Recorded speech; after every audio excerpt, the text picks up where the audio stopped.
आप सभी का एक बार फिर स्वागत है हमारे YouTube channel the research study point and triple C. आज जो हम टॉपिक डिस्कस करेंगे वो है accounting equation. First, accounting equation हमें क्या बताता है? अकाउंटिंग इक्वेशन हमें बताता है रिलेशनशिप इसमें एसेट्स और लायबिलिटी प्लस कैपिटल। हमारी बैलेंस शीट होती है जिसकी हमारे पास टू साइड्स रहती है। राइट साइड एसेट्स, जो लेफ्ट साइड है वो है कैपिटल और लायबिलिटी। जो हमारी अकाउंटिंग इक्वेशन होती है वो हमें इसी रिलेशनशिप को बताती है। वो क्या है? हमारी अकाउंटिंग इक्वेशन क्या है? Assets is equal to liabilities plus capital. मतलब assets side equal to capital plus liabilities. हमारा एक कंसेप्ट होता है dual aspect concept. Dual aspect concept हमें ये बताता है हम जब भी हमारे बिजनेस में कोई ट्रांजैक्शन करते हैं उस ट्रांजैक्शन का सेम टाइम कम से कम दो अकाउंट के ऊपर इफेक्ट रहता है। एक अकाउंट डेबिट तो दूसरा अकाउंट हमारा क्या रहता है? क्रेडिट रहता है। और उसी कंसेप्ट के कारण हमारी जो बैलेंस शीट है उसकी बोथ साइड का जो टोटल है वो हमेशा इक्वल रहता है हमारा। अब एसेट्स में हम क्या क्या आइटम्स इंक्लूड करते हैं? हमारे जितने भी एसेट्स है, चाहे वो करंट एसेट्स है चाहे वो नॉन करंट एसेट्स है। अब नॉर्मली इसमें जो हम इंक्लूड करते हैं अकाउंटिंग इक्वेशन के अंदर, cash at bank, debtors, stock in trade, furniture, machinery और बिल्डिंग। और इसके अलावा जितनी भी हमारी अदर एसेट्स हैं वो सभी इंक्लूड करते हैं एसेट्स साइड में। और जो सेकंड है हमारी कैपिटल एंड लायबिलिटी साइड, उसमें हम फर्स्ट इंक्लूड करते हैं जो भी ओनर्स की कैपिटल होती है वो, उसमें जो प्रोप्राइटर ने जो अमाउंट इन्वेस्ट किया बिजनेस को रन करने के पर्पज से वो कैपिटल में। उसके बाद लायबिलिटीज में हम शो करते हैं हमारे जितने भी क्रेडिटर्स हैं, बैंक ओवरड्राफ्ट है, आउटस्टैंडिंग एक्सपेंसेस हैं और इसके अलावा जितनी भी हमें लायबिलिटीज मेंशन। सीरियल नंबर का हमारा फर्स्ट कॉलम, सेकंड हमारा ट्रांजैक्शन का। उसके बाद हमारे पास जो हमारे बैलेंस शीट की जैसे साइड थी वैसे ही हमारे अकाउंटिंग इक्वेशन में भी दो साइड हम लेकर चलते हैं। Assets side is equal to liability plus capital. अब ये हमने हेडिंग में हम डालेंगे assets is equal to liability plus capital. अब अंदर हमने कॉलम कितने बनाने हैं वो डिपेंड करेगा हमें क्वेश्चंस में कितने ट्रांजैक्शन दे रखे हैं और वो ट्रांजैक्शन कौन कौन से अकाउंट का है। अब उसमें जो मेन हमारे कॉलम है जो हम बनाते हैं फर्स्ट तो जैसे हमारे पास कैश और इधर कैपिटल का। अब क्वेश्चन में आपको गुड्स से रिलेटेड कोई एंट्री दे रखी है, हमने गुड्स परचेज किया, सेल किया, तो हमारा सेकंड कॉलम आ जाएगा गुड्स का। या जो भी आपको एंट्री मेंशन कर रखी है उसके अकॉर्डिंग हम सेकंड कॉलम बना लेंगे। एसेट्स में अगर फर्नीचर आपको मेंशन कर रखा है तो फर्नीचर का कॉलम हम बनाएंगे।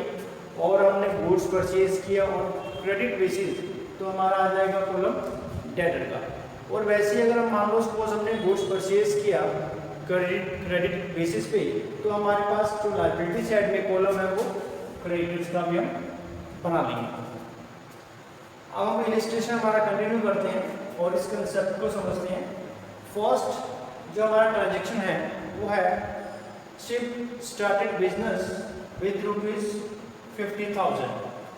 शिव है एक बिजनेस का ओनर, उसने बिजनेस के अंदर ₹50,000 इंट्रोड्यूस किए एज ए कैपिटल और उसने बिजनेस को स्टार्ट किया। अब इसको हम अकाउंटिंग इक्वेशन में कैसे शो करेंगे? जब भी ओनर बिजनेस में अमाउंट इंट्रोड्यूस करता है एज कैपिटल तो उसकी दो हमारी ट्रांजैक्शन कौन कौन से अकाउंट पे रहेगी? देखो एक तो बिजनेस में क्या आ रहा है हमारे पास कैश का इनफ्लो है तो फर्स्ट तो उसको हम ऐड करते हैं कैश कॉलम में। और सेकंड जो ओनर अमाउंट इन्वेस्ट करता है बिजनेस में, बिजनेस को रन करने के पर्पज से, उसे हम बोलते हैं कैपिटल। तो वो सेकंड उसकी हम एंट्री करेंगे कैपिटल साइड में। तो फर्स्ट देखो बिजनेस में स्टार्ट करने के लिए अमाउंट इन्वेस्ट किया, तो बिजनेस में क्या है अमाउंट, क्या कैश, तो कैश में हमने ऐड कर दिया। और सेकंड इसके एंट्री कहाँ करेंगे हम, उस कैश जो ओनर ने इन्वेस्ट किया बिजनेस को रन करने के पर्पज से, उसे क्या बोलते हैं कैपिटल, तो वो ऐड हो गया हमारा कैपिटल।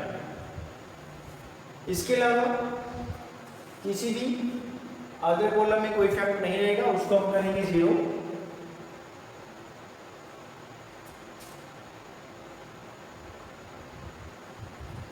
अब हम हर एक ट्रांजैक्शन के बाद क्या करते हैं, जो हमारा बैलेंस होता है वो नीचे लेके आते हैं, उसे हम बोलते हैं न्यू इक्वेशन। जैसे अब इसमें अगर हम करेंगे कैश में कितना आ गया हमारे पास 50,000, यहाँ पर 0, क्रेडिटर्स में 0 प्लस कैपिटल हमारे पास 50,000। ये हमने एक ट्रांजैक्शन कंप्लीट किया। अगर इस ट्रांजैक्शन के बाद अगर हम टोटल करें बोथ साइड का, तो एसेट्स हमारी यहाँ तक है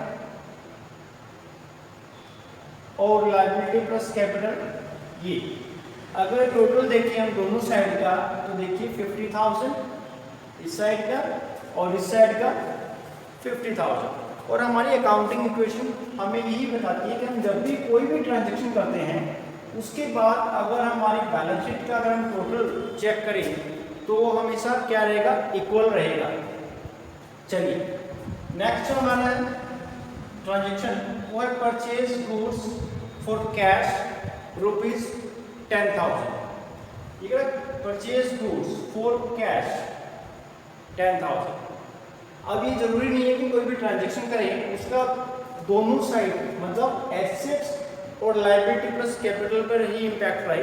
हो सकता है वो दोनों के दोनों इम्पैक्ट हमारे एसेट साइड में हो जाए, या हो सकता है वो लायबिलिटी प्लस कैपिटल में हो।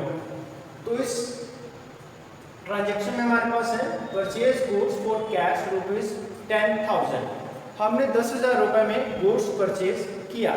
अब देखिए हमारे पास क्या आ रहा है, गुड्स। गुड्स मीन हमने कॉलम बना रखा है स्टॉक, ठीक है। तो गुड्स हमारे पास आया 10,000 रुपीज का, बट उसके बदले में आउटफ्लो किसका रहा, कैश का। हमने गुड्स परचेज किया कैश में, तो गुड्स तो आ रहा है हमारे पास लेकिन कैश क्या फॉर्म से बाहर जा रहा है।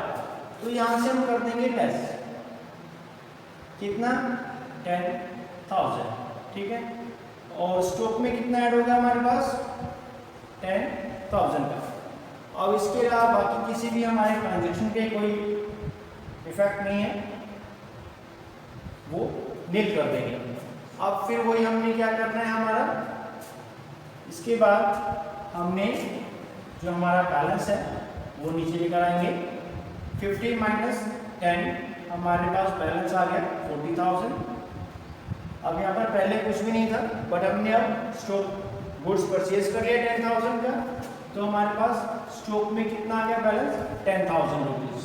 बाकी हमारे पास नील है बैलेंस, और ये एज इट इज हमारा 50 का 50,000। अब हम सेकेंड ट्रांजेक्शन के बाद अगर टोटल देखिए हमारा, तो एसेट साइड में 40,000 प्लस 10 50 और लायबिलिटी प्लस कैपिटल में 50 प्लस 0 50, तो यहाँ पर कितना है 50,000। उसके बाद हमारा जो नेक्स्ट ट्रांजैक्शन है वो है purchase goods on credit rupees 20,000। अभी अगर हमने गुड्स परचेज किया और वो किया क्रेडिट में, अब हमने जब गुड्स परचेज किया क्रेडिट में तो हमारी क्या जनरेट हो जाएगी यहाँ पर लायबिलिटीज, और उन्हें हम क्या बोलेंगे क्रेडिटर्स, ठीक है। अब हमने कौन कौन से कॉलम यहाँ पर बनाने हैं वो डिपेंड करेगा क्वेश्चन में आपको कौन कौन से एडजस्टमेंट या ट्रांजैक्शन मेंशन कर रखे हैं। ट्रांजैक्शन के अकॉर्डिंग हम पहले क्वेश्चन को रीड करेंगे फर्स्ट पॉइंट से लेकर लास्ट पॉइंट तक, और उसके बाद हमने क्या करना है हमारे ये अकाउंटिंग क्वेश्चन का फॉर्मेट बनाएंगे। जितने कॉलम या जितनी आइटम आपको एसेट साइड की दे रखी है वो यहाँ पर हम मेंशन करेंगे, अलग अलग सेपरेट उनका हम कॉलम बनाएंगे। और जितने लायबिलिटी कैपिटल के आपको देने की आइटम उसके अकॉर्डिंग यहाँ पर हम उतने कॉलम बना लेंगे। चलो, हमारा ट्रांजेक्शन था परचेज गुड्स ऑन क्रेडिट ₹20,000। अब हमने गुड्स परचेज किया और क्रेडिट में परचेज किया, तो देखिए क्रेडिट में किया उधार में, तो कैश तो हमारा गया है, तो कैश पे तो इसका कोई इम्पैक्ट नहीं है। अब इसका इम्पैक्ट कहाँ पर है, देखो गुड्स तो परचेज कर लिया तो हमारे पास तो गुड्स आ गया, तो कहाँ ऐड कर देंगे इसको, 20,000 ऐड कर देंगे हम स्टॉक के अंदर। अब हमने क्रेडिट में परचेज किया मतलब उधार में, तो अब उसको पेमेंट करनी पड़ेगी हमारे, तो क्या बन जाएगी लायबिलिटी, और वो क्या रहेंगे हमारे क्रेडिटर्स, तो क्रेडिटर्स में हम कर देंगे 20,000 ऐड। अब इस ट्रांजेक्शन के बाद हमने क्या करना है, वही हमारा सेम प्रोसेस जो हम रिपीट करेंगे। कैश में कोई चेंज नहीं है हमारे पास, प्लस स्टॉक में 10,000 पहले बैलेंस था, 20 का हमने और गुड्स परचेज कर लिया तो हो गया 30,000। ये मिल रहा है हमारे पास, क्रेडिटर्स पहले नहीं थे, अब हमने गुड्स परचेज कर लिया 20,000 के क्रेडिट में, तो वो आ गए, और कैपिटल का हमारा बैलेंस आ गया 50,000। अगर हम टोटल देखें तो 50 + 20 70, और यहाँ पर 40 + 30 70। तो हमारे अकाउंटिंग क्वेश्चन में यही रहता है कि जब भी कोई ट्रांजेक्शन करते हैं उसके बाद अगर हम टोटल चेक करेंगे तो हमारा सेम रहेगा, यहीं से क्वेश्चन आपका वेरीफाई होता रहेगा। चलिए नेक्स्ट हमारे पास जो ट्रांजेक्शन है वो है पेड रेंट ₹2,000। अब मैं आपको यहाँ पर बताना चाहता हूँ कि हमारे जो भी एक्सपेंसेस हैं उसका जो इम्पैक्ट कहाँ रहेगा। जो भी एक्सपेंसेस हमारे रहेंगे वो एक तो डायरेक्ट हमने कैश में से लेस कर देंगे, और सेकंड उससे हमारी कैपिटल रिड्यूस हो जाती है तो कैपिटल में से लेस कर देंगे। और सेम ऐसे हमारी कोई इनकम है तो वो अगर कैश में रिसीव हो रहा है तो कैश में ऐड कर देंगे, और सेकंड कैपिटल में उसको ऐड करेंगे। तो ये हमारे पास पेड रेंट ₹2,000, तो रेंट पेड किया तो आउटफ्लो क्या हमारे से क्या गया, बिजनेस से कैश कितना गया 2,000 लेस कर दिया हमने, और सेकंड हमारा यहाँ पर कैपिटल को क्या कर देंगे, रिड्यूस कर देंगे 2,000 से, ठीक है। अब फिर वही हमने क्या करना है, टोटल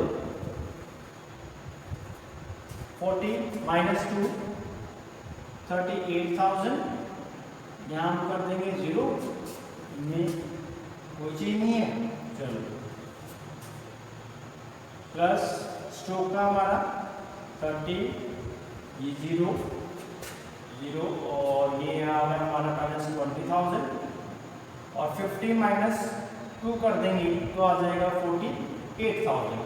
अब 48 + 20 68, 38 + 30 68, टोटल हमारा इक्वल चल रहा है। चलो नेक्स्ट हमारा जो इक्वेशन है ट्रांजेक्शन है वो है रिसीव्ड कमीशन ₹1,000।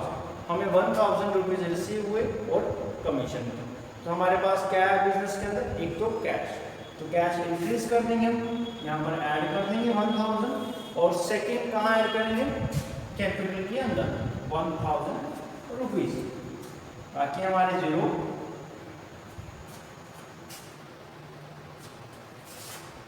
टोटल करेंगे हम 38 + 1,000 हो गया हमारे पास 39,000, इसमें नो चेंज, यहाँ पर भी एज इट इज 20 का 20 बैलेंस, और यहाँ पर 48 + 1,000 कितना होगा 49,000। टोटल करें 49 + 20 69,000, 39 + 30 69,000। चलो नेक्स्ट हमारे पास जो है हमारी ट्रांजेक्शन वो है परचेज फर्नीचर फॉर कैश ₹25,000। हमने फर्नीचर परचेज किया और 25,000 का परचेज किया और कैश बेसिस पे किया, तो अब हमारे से क्या लेस हो जाएगा, बिजनेस से क्या आ गया कैश, कितना 25,000। चलो यहाँ से तो हमने लेस कर दिया, बट एसेट्स बन गए हमारे पास, क्या आ गया फर्नीचर, तो हमने कॉलम पहले बना रखा फर्नीचर का, यहाँ हम ऐड कर देंगे कितना 25,000, ठीक है। अब स्टॉक में नो चेंज है हमारे पास, डेटर में नो चेंज, क्रेडिटर्स में भी कोई चेंज नहीं हमारे पास, और जो कैपिटल हमारी वो भी एज इट इज रहेगी, कोई चेंज नहीं होगा उसमें। चलो अब हम करते हैं टोटल। 39 माइनस कर देंगे 25,000, बैलेंस आ गया हमारे पास 14,000 प्लस 30 प्लस फर्नीचर पहले कुछ नहीं था, अब हमने परचेज कर लिया तो यहाँ पर आ गया 25,000 प्लस डेटर के भी कोई ट्रांजेक्शन नहीं किया हमने, 0, ये 20,000 और ये हमारे पास 49,000। अगर हम टोटल चेक करें तो हमारे पास होगा 49 प्लस 20 69,000। अगर इस साइड का हम टोटल करें एसेट साइड का तो 25 प्लस 30 55,000 प्लस 14,000, तो ये हो गया 69,000। तो टोटल हमारा इक्वल है, ठीक है। चलो नेक्स्ट हमारा जो ट्रांजेक्शन है वो है withdraw cash for personal use rupees 5,000। अब ओनर ने अपने डोमेस्टिक पर्पस पर्सनल यूज के लिए 5,000 विड्रॉ कर लिया अमाउंट बिजनेस से। तो अमाउंट क्या है हमारे पास, तो क्या गया, कैशलेस हो गया हमारा। तो फर्स्ट तो क्या करेंगे, कैश में से लेस कर देंगे। अब इसे बोलते क्या हम, ओनर जब बिजनेस को रन करने के पर्पज से अमाउंट इन्वेस्ट करता है बिजनेस में तो उसे हम बोलते हैं कैपिटल। और जब वो पर्सनल यूज के लिए बिजनेस से अमाउंट विड्रॉ करता है तो उसे हम बोलते हैं ड्रॉइंग। तो ये क्या हो जाएगी हमारी ड्रॉइंग। तो फर्स्ट लेस कर देंगे कैश में से और सेकंड कहाँ से लेस कर देंगे, कैपिटल में से। अमाउंट कितना हमारे पास 5,000, ठीक है। अब सेम टोटल करेंगे हम, नो चेंज,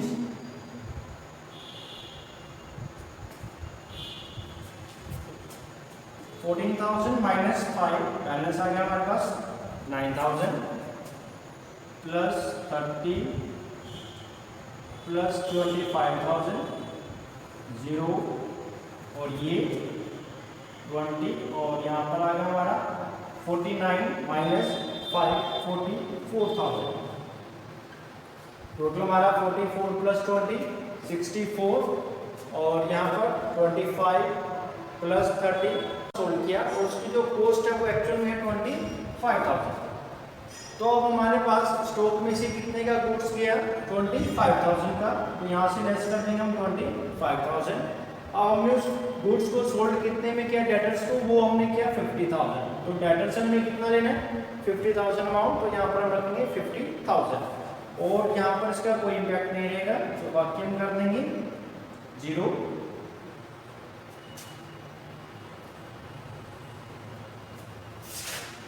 सॉरी। अब 25,000 का गुड्स था हमारे पास, उसको हमने सोल्ड कितने में किया 50,000। तो प्रॉफिट कितना हुआ हमारा 25,000 में। अभी मैंने आपको ये बताया अगर हम कोई भी ट्रांजेक्शन करते हैं अगर उससे प्रॉफिट है तो हम क्या करते हैं कैपिटल में ऐड करते हैं। अगर उस ट्रांजेक्शन से हमें लॉस हो रहा है तो हम क्या करेंगे, वो कैपिटल में से लेस कर देंगे। अब इस गुड्स को हमने सोल्ड किया 25,000 का था, हमने सोल्ड किया 50,000 में, तो प्रॉफिट कितना हुआ 25,000 का। तो वो कहाँ ऐड कर देंगे हम, कैपिटल में 25,000।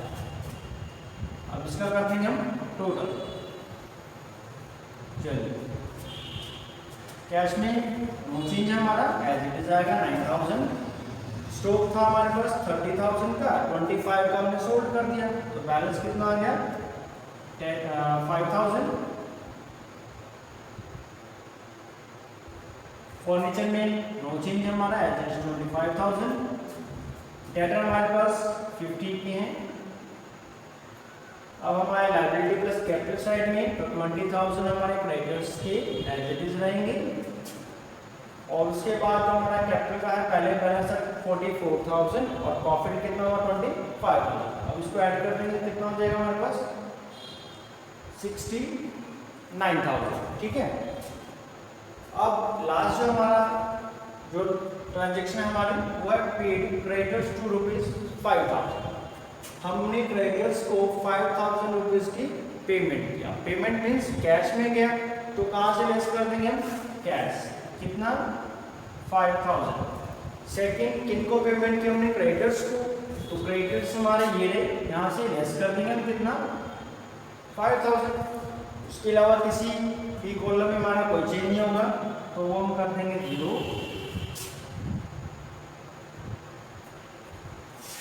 अब हम करेंगे टोटल, ये आ जाएगी हमारे पास हमारी फाइनल इक्वेशन।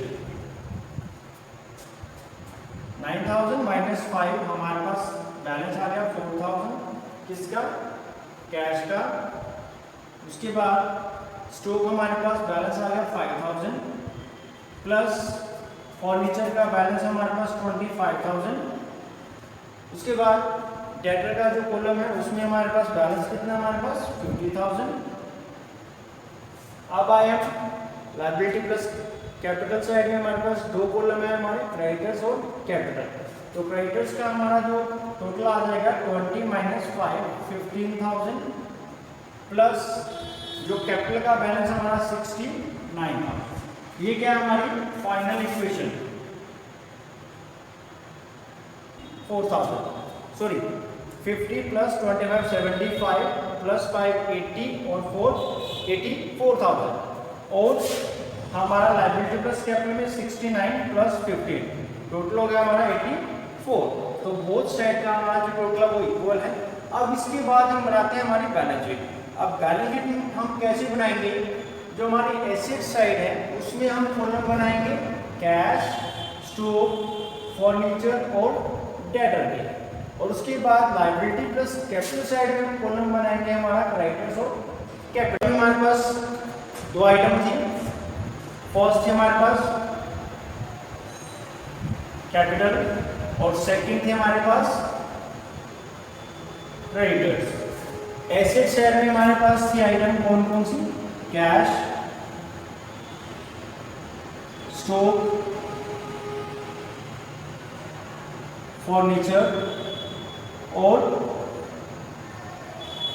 डेटर्स। उन सभी के अमाउंट, कैश के अमाउंट यहाँ, स्टॉक की यहाँ, फर्नीचर यहाँ और डेटर यहाँ, और कर देंगे टोटल। सेम ऐसे हमारे पास कैपिटल प्लस क्रेडिटर्स और टोटल कर देंगे हम यहाँ। तो टोटल कितना आ रहा हमारा 84,000। तो बोथ साइड का हमारा टोटल जो रहेगा वो हमेशा आएगा इक्वल 84,000।